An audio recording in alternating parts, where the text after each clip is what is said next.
What's up, ganjapreneurs? This is Madelinekarita, Fleming, and we're here with Peewee Dread. Yeah, man. Your boy Peewee Dread. Yeah, man. I want to let you guys know about this cannabis stuff, man. It's a lot of fun. But you know what? The CBD economy is something very serious that is taking over our country, taking over the globe, if you will. And the change of how we look at cannabis is going to affect a lot of things legally, economically, and socially that we haven't seen. So I think it's going to change the structure of how we do a lot of things. You can now become with a few research materials, with YouTube videos, you can now become a part of a billion-dollar industry where before it was an old boys network. Well, old boy meaning as in the United States government funding a drug war, while those or you have basically that you don't own a plane and you don't own a boat that can bring in 2,000 tons or whatever of cannabis. So I mean, we know that there's marketplaces and forces that are at beat. But what we are really talking about now is how to navigate compliance, navigate the legal situation. It's a patchwork of laws from state to state. One person has you can have a half ounce here, you can have 8 ounces someplace. So America has to get their schizophrenia together when it comes to cannabis, and the world is starting to take that same note because they realize that, hey, opioids are terrible. And with the opioid situation, opioid crisis, we got to turn to cannabis. We got to turn away from things that are wrecking the body. But the crazy part of that is like what cannabis has been known for.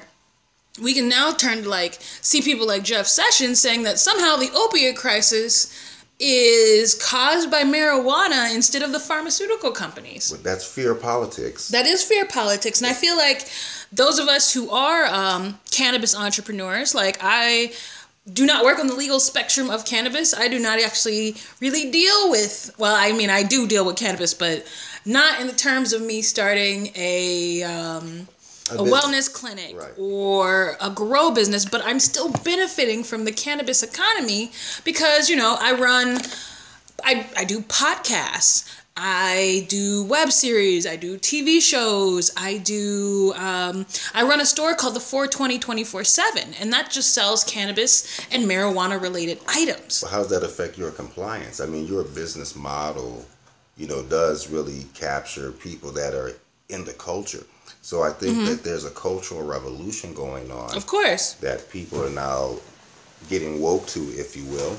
And as the kids say, woke. I'm too old to say as we say it. I'm still in woke range. And so, we understand that there's a new paradigm shift that's going on for cannabis acceptance. They have older people using cannabis. The baby boomers are starting to have their way with the cannabis laws. They kind of need to, because we're seeing for my grandma right now, I see what she's going through and what she's suffering, and the pills that they give her just make her more crazy. And the pills that they give her just make her more crazy. It doesn't necessarily help her, but you know what? There's a whole generation of people who were sold on that idea that cannabis is the devil. But they were sold on an idea because they were trying to demonize people on a racial stigmatization, trying to use, you're going to take our white women. Well, we know that was all BS. So now that we can get past some of the illusions and demystify that. But not only that, it depends on where you were in the state during that time. In the South, the reason was, of course, black men are luring, jazz cigarettes are luring unsuspecting white women down to jazz clubs while they will cavort with black men. Yeah, that's true, but not joking. Joking. Don't write me no letters. I'm just kidding here. But let's think about this though. If you want to take that term from jazz and think about the history of, let's take Al Jolson. Al Jolson did the first talking movie called The Jazz Singer. The Jazz Singer. So he's not even American. Do you know that? And he did it in blackface. No, I didn't know he wasn't American. He's not American. He's actually, fun fact, he's actually from the Netherlands. But he worked in blackface. So my thing is, it was a fear-based way to control people. It's basically social engineering. at its best and worst. You have the Mexicans, so they call it marijuana. We know marijuana is basically a racist term. It shouldn't be used in regular, polite conversation, if you will, but it is, because cannabis is the actual term of the plant. Yes, it is. Yes, it is. The two-dog plant discovered by the Malian people, they're called the Dogon people. They said it came from Sirius B. But let's rewind that back, though. Let's finish the topic of the reasons it was outlawed. Like, that is something that, like, I have the history of marijuana down. That's something I do. But in certain places, the South, it became a racial issue.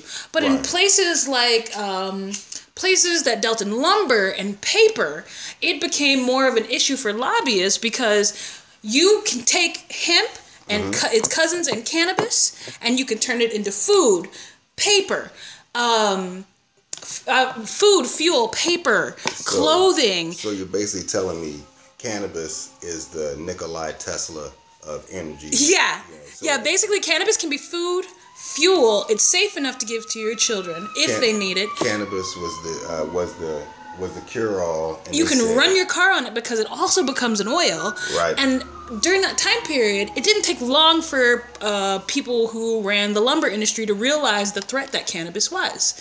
Because cannabis is a plant you can grow in 3 months, chop it down, and you can leave it in the dirt. You don't have to till the soil. You don't have to do anything. Well, it's a weed. And then you could just re-weed over. You can just re-sow it over that. And it didn't take long for, like, the lumber lobbyists or the paper lobbyists to get a sniff of what would happen if we could do that kind of overturn when it came to a plant.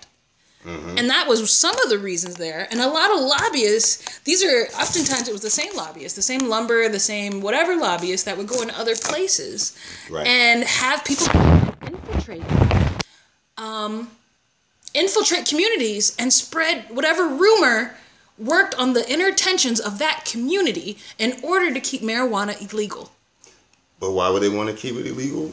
Because we've had this for thousands of years. Why would they tie it to black people? I mean, and even in the Hebrew times, cannon bosin was used in anointing oil in the Gospel of Thomas, if you will. So, I mean, there's a lot of anecdotal evidence to show people were using cannabis and lotus flowers and mushrooms and all these other different sacred plants because they understood that the light that we're seeing, but to not get away from the economy and just basically the control, because now what we're looking at is compliance and how people that are accessing the cannabis or CBD economy are able to start accessing it, but there are limitations. So they say, yeah, you can sell weed or you can sell medicinal marijuana or medicinal cannabis, but you can't put your money in the bank. Or if you do put your money in the bank, these are the rules, and this is a bunch of red tape, and it's going to cost you all these extra taxes, and we're going to overtax it because we can, because it's an illegal commodity until it takes national acceptance. But I think we're at a point in the system right now with Jeff Sessions, by him going after cannabis the way that he is only going to fuel cannabis legalization even faster. It's only going to, you're right. You're absolutely. It's really counterintuitive. But as a ganjapreneur, however, we're at an amazing time because let's bring up what everybody talks about, what everybody's been talking about on the economic forefront, Bitcoin, right? Everybody's worried about the Bitcoin bubble burst. Okay, let's put it like this. When the .com burst happened, right? We still doing websites right now, y'all. Websites still exist. The .com bubble burst, but we still need websites. Like, that business took a hit, but it could not and will not stop for a very long time, right? Well, how does this affect the cannabis industry? I mean, when you think about Bitcoin, because you no longer have to deal with how you put your money away. You do have to deal with it because the governments now, especially America, is looking at different ways of regulating cryptocurrency as an asset and taxing it. So for people, even in that situation, they're trying to fight cryptocurrency from money laundering. So even if you're a legal business and cannabis continues to remain a legal business, but legal in a gray area, then putting that money in cryptocurrency is risky because it could be seen as money laundering. Okay. And so that is something, and again, these are things that, you have to be able to sit and think about, because when you're in business, it's all about margins. And because there's such a huge margin with cannabis,